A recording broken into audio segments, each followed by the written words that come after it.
Fluffy Pants is a big male, and boy, does he like to go outside and mix it up in the rain and the leaves and the dirt and get as wet as a giant sheepdog and then run and jump on me.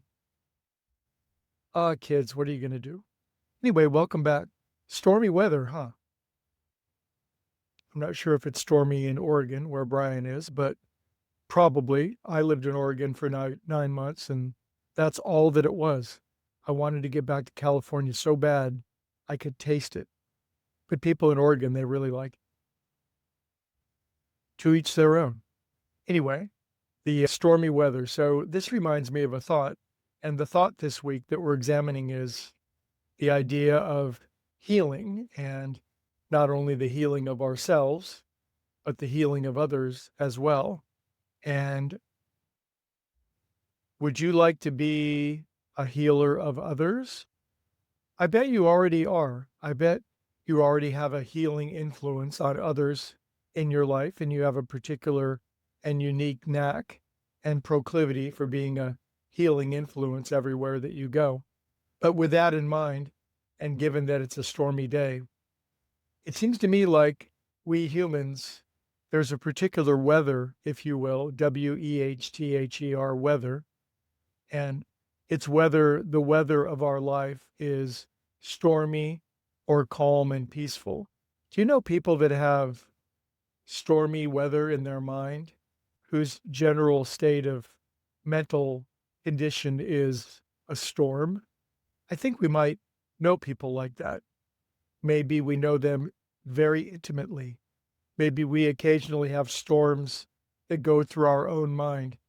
I read once, somebody was commenting that our minds are subject to storms, and storms blow in and they take over and they cause havoc, and we don't like that. And we like it when the storms go away. But be that as it may, if we are having a storm in our own mind, how do we calm it? How do we get it to relax? Because the longer the storm stays in our mind, the more suffering ensues and the more that we need to be healed. Well, the topic this week is what is tied for first, if not first, amongst all the tools in our toolkit, not only to facilitate healing within ourselves, but help others heal as well. Now, when it comes to knowing others who heal, do you know people that you like to be around when you're in a difficulty? Maybe when you were a kid, it was a grandparent, it was grandma, it was somebody that you could go to that their mere presence itself in the midst of your difficulty would bring about a healing. And although our language may not have been that advanced at that point, some people just felt better than others. There were people that we would want to go to when there was a difficulty. I bet you can remember one or two significant ones. And perhaps even to this day, there are those that we go to: a mentor, a coach, a therapist, a guide, a shaman, a healer, somebody who helps quell the storm of our own mind. And why is that the case? Some people light up a room when they enter it. Some people light up a room when they leave it. So with that in mind, what is it about these people? Well, I've sort of come to the conclusion, and you can tell me what you think, that humans can be attracted, addicted, if you will, to very many things. And of course, this operates on a scale from the very gross and gratuitous, the very materialistic, drugs and alcohol, those awful people. I can't even believe people would ever get addicted to drugs and alcohol. But we more sublime, subtle, smarter people, those of us like me who are more humble, who've moved up the scale from such gross, gratuitous things, there are other things to become addicted to. And one of the things that people become addicted to are their problems. In other words, do you know anybody in your reality, all they talk about is their trouble and their problems? This doesn't make them bad by any stretch of the imagination.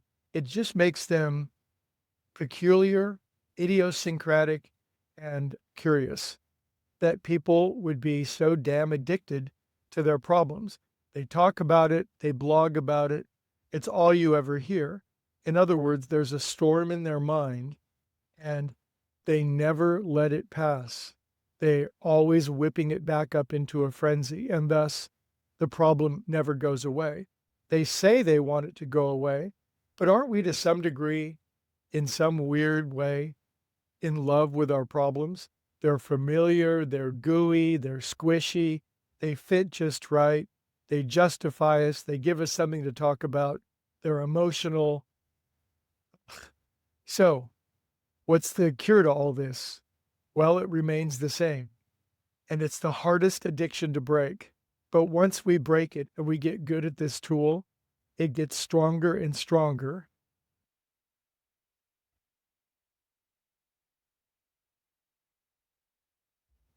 Thank you. I'll edit that out. Maybe I'll edit back in. People probably like that better than my yammering.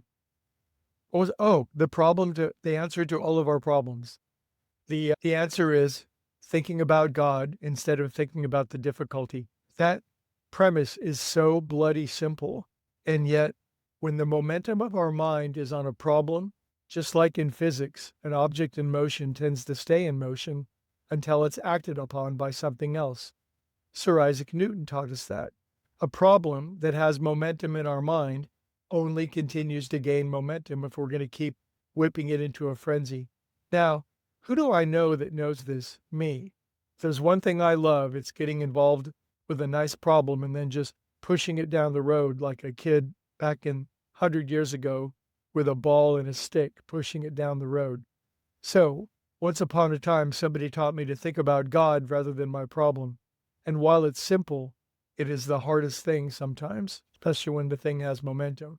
We simply must act upon the problem with a new thought, and the most powerful thought, the most powerful prayer, the most powerful activity is to think about the goodness, the grace, the mercy, the harmony, the love, the well-being, the perfection, the glory, the goodness, the healing, and the everything is always working out for us of God. And the problems then dissolve in that petri dish. We simply dissolve the problem. Now, that's all we have to do, but we have to do it. We can all get better at it. But as we get better at it, not only do our own lives begin to heal because God begins to infiltrate and live within us, literally, we also become a great healing presence in the world, which is why you're here. You listening to this are a great healer, a great teacher. And as we calm the storms of our own mind, we begin to help the worldly storm calm, one person at a time. Hope that made any sense at all. Love you a lot. We'll see you tomorrow.